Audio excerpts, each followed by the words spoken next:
Thank you so much for joining me on another episode of Why I Love Flagler County, your local podcast spotlighting local businesses and local residents on why they love being in the Flagler and surrounding areas. So today I'm super excited to have my guest Mindy with us today. Mindy works with, you might have to correct me on what the actual title is, but you work with a lot of Alzheimer's awareness and you do the Walk to End Alzheimer's, which I think is so beautiful. You spoke at the Flagler Rotary Club a few days ago, and I was like, I love what you guys do. I would love to talk more. So, Mindy, thank you so much for the time today. I really appreciate it. Thank you, Macy, and thank you for letting me come on to spread awareness. Yeah. Well, I'd love to get started. So, you personally don't live in Flagler, but you do a lot of stuff in Flagler, which I thought was still perfect for you to come on. So, why don't you tell me just a little bit of your story about coming down here to Flagler, coming to these areas? Sure. So I was born and raised in Volusia County, and my family is still in Volusia County mostly. I have some in Ormond, some in Flagler, some in DeLand, and we've been here for 4 generations. We love Florida. We love this area. And I got involved in Flagler County because of Casey Ryan. She works for Halifax Hospice, and she invited me to come to the Rotary. They did a pickleball tournament for their Walk to End Alzheimer's team Right. last year. Yeah. Oh gosh. Yeah, I remember you were sharing a little bit about that at the Rotary Club. That's so amazing. So I'd love for you to talk also a little bit how you got involved with the foundation. What inspired you to do further research and further support? Sure. Well, I was a property manager for 18 years and decided that it was time for a change and that I wanted to make a difference. So I did a complete 360 and I dove into the world of nonprofit. And my aunt actually has Alzheimer's, and I've watched my cousin and brother care for her and what they go through. Just nobody should have to go through that. I also have a cousin who is in the medical field in Flagler and Volusia County. And she has told me several times that this is the disease she would never want. So when I was looking at other options, this one just was a no-brainer to me. And I saw what the company does for care for the caregivers and support and for the research that they do. And our hope is to see a world without Alzheimer's and other dementia. And I'm going to be a part of that. I love that. And I can definitely hear, I could see your guys' conviction, yours and Connie, and Connie will be a guest on the show in a few weeks' time here. And I was so moved because my grandma, she lived with me my whole life. So 0 to 18, I lived in the same house as her, and she didn't have Alzheimer's or dementia. But as we were getting older, and she was getting older, her memory especially was starting to rapidly decrease. And she used to think like events that happened years ago were going to happen. She's like, "Oh, this anniversary is coming up." We're like, "No, it's not." And Aw. it's one of those like hard things, yeah, especially I was so young, I didn't understand, of course. So a lot of what you guys spoke to just really spoke to me. I was like, "Yeah, this I know what that feeling is. It's hard to to go through that, especially when you feel so alone in it. But you're definitely not. You have people like you who understand. There's other people who have usually relatives. I feel like most people know someone who have gone through that. So I Yeah. really love you guys sharing about that. So you do something really cool. So you do the walk in Volusia, and you guys did some incredible goal reaching and stuff. I'd love for you to touch a little bit on that. Yeah, if I can tell you a little bit about what we do.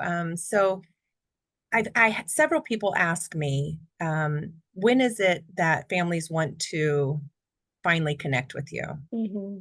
And unfortunately, the answer to that is it's too late. Right. Right now, over 2,000 people a day transition out of the eligible stage of treatment.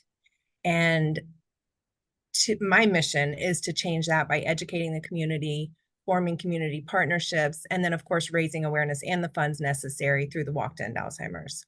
So, by educating the community, we work with our programs department to train volunteers. They lead essential groups and programs on topics that range from brain health to the 10 warning signs. They can Mm. do that in schools, churches, and any public meeting space. And that's a platform that we have for individuals and businesses to align with the Alzheimer's Association to bring vital awareness to their communities. Secondly, by building community partnerships, I find like-minded individuals and businesses that share the vision of the world without Alzheimer's. And to raise awareness for this disease, we put emphasis on the importance of early stage treatment, which is the treatment that's available right now, but it's only available in those early stages. So it's important to be able to get out there and talk. We also have advocates that do the rally and tally, which is this month. It's in like a week. Oh, And then we have, they also go to Washington, D.C. And last year they were able to get the CMS to cover these treatments, which was a huge win for the association. Lastly, the Walk to End Alzheimer's, which you asked about, is how we raise those funds. We have over 600 walks nationwide. And last year we raised $100 million. wow. And that money goes for care and support and research. And the research is, I mean, it's just done huge things. We are excited to be in the new era of treatment. Before it was just, we were looking for treatments, and now we have them. So it's so important to keep the momentum going and to join us at the walk. We had a record-breaking year last year at the Volusia Walk. Our goal was 125,000, and we exceeded that and raised $153,000. Wow. That's awesome. And I love that. When is the next one? Do you know? Our walk is on November 9th, and it's Okay. at Jackie Robinson Ballpark in Daytona. Perfect. So people can start planning, start training, get ready for that. That's so cool. I love hearing about that. The way that, because like I said, a really common question I ask guests is like, what do you recommend for people to get active in the community? And usually the number one answer is get involved with the charity, get involved with the nonprofit. All of us here want to make a difference, right? We want to do something to help better our community. And places like, going to these walks, volunteering together, helping nonprofits wherever they ask fit, finding volunteers. It's a great way to build that sense of community of like, okay, not only do I belong here, but I connect with people and I'm connecting with something that is close to me.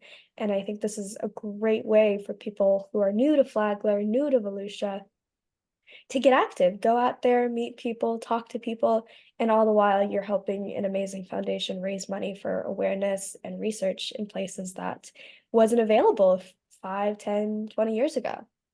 Absolutely. Yeah, it's a great way to get involved and, like you said, to find your purpose. Yeah. Is there anything else that maybe we haven't touched upon that you'd love to share really quick before you wrap it up? I'm sure there's some like amazing things that you have that I just like I don't know too much about. The one thing that I do want to share is our access to our 24/7 support line. That phone number is 1-800-272-3900. I recommend that everybody writes that number down and puts it somewhere. It is for anybody that has any questions, needs any information. It gives you access to all of the care and support groups that we have in your area. If your loved one is going through something and you don't know how to deal with them, you can call. The line is manned by master clinicians, and they'll talk you through anything. A lot of people know about sundowning, and that's when their loved Mm, ones are agitated at night and they don't know how to calm them down, and they'll walk you through that. So that is a great resource to have. Also, alz.org is our website, and that is, you can be on there for hours and find a wealth of right. Yeah. information, just kind of like the programs that we have too. And it'll tell you where we're having programs. It'll tell you a little bit about the warning signs, brain health, how we can stay healthy, Mm. and just a lot of information that will hopefully keep you healthy. And if you have a loved one going through it, it'll give you the resources that you need. Yeah, I'm so glad you mentioned that. I forgot to mention that. Yeah, because it's one of those things we forget that Alzheimer's, a lot of it can manifest from when we're younger, right? At any age, it's something that you can prevent. It's not something you think you can prevent, but definitely taking those measures are more helpful than they harm you. So I definitely would recommend. I mean, you guys have an amazing website you were showing us on Tuesday, I believe, and it was so beautiful. I love the colors, one of my favorite colors. So it's so easy to navigate and learn more about what you can do, small changes you can make to your diet to help improve that part of your life down the future. Doesn't have to be drastic or overnight, but taking those small steps is better than nothing. And you also mentioned that they can access your programs and ways to help. Is there any other way that maybe if someone's interested, like reaching out, learning more about it and ways that they can volunteer, is there anything else that they can go, or would you really recommend that website? Yeah, the website is a great place to get started because they can direct you to anybody in your area. So even Mm-hmm. if you're not in Volusia County, Flagler County, Space Coast, Orlando, if you're in another state, they can direct you to that state and to your volunteer or your staff person there. Um, it's we have our walk website is alz.org/Volusia County Walk. And that'll tell you all the information about the walk if you want to get involved that way. It has information about volunteering for the day of the walk. And then, we have committees for planning the walk and all of that. So if anybody wants to get involved, that's a great place to go. Perfect. So I'll make sure I have all that information. So that website, the Volusia website, and then the emergency hotline that you mentioned, I'll have all that information in the description so people can click on that a little bit easier. They can find that information a little bit easier. So Mindy, again, thank you so much for the time today. I really appreciate it. This was super informational, and there was so much that we can do, small things too. It doesn't have to be big, but I think also doing big is a great place to start as well. So Mindy, again, thank you for your time. I really appreciate it. Thank you, Macy. The one thing that I did want to mention is I know I said the date, Mhm. November 9th Oh, at Jackie Robinson Ballpark. I just want to make sure I said November, not yes. October. Yes, I believe you said November. That's what I Okay. remember hearing, but also my hearing is human. So I could have been wrong. But yes, November 9th. Perfect. I'll make sure I have that in the description. So whatever you say, they'll read November 9th, and hopefully they'll be able to know that. Again, And Mindy. Mhm. I do appreciate you mentioning that we can start early. This is no longer just an old person's disease. Right. We're seeing cases at 40 and 50 years Wow. old. And we've got to take a stand, and we've got to start looking at it sooner. We've got to start, Yeah. it's all the simple things that we know: exercise, diet, no smoking. Those are all great Mhm. things that we're supposed to be doing anyway, but your brain and gut health go hand in hand. So, Yeah. start early. Yeah, I think I had no idea that it was starting to be that early. That's definitely, I mean, I know people make fun of me because I'm young, but that's still early to me, right? My parents are older. That would be like around that age range, and that's like a scary thought, of course. Yeah. So I think that's really great. Like you said, small things, small changes to your diet, they'll make Yeah, they'll matter in the long run. So yeah. absolutely. Well, again, thank you so much, Mindy, for the time. Thank you to anyone listening. I appreciate your time, and I will see you all next time. Bye.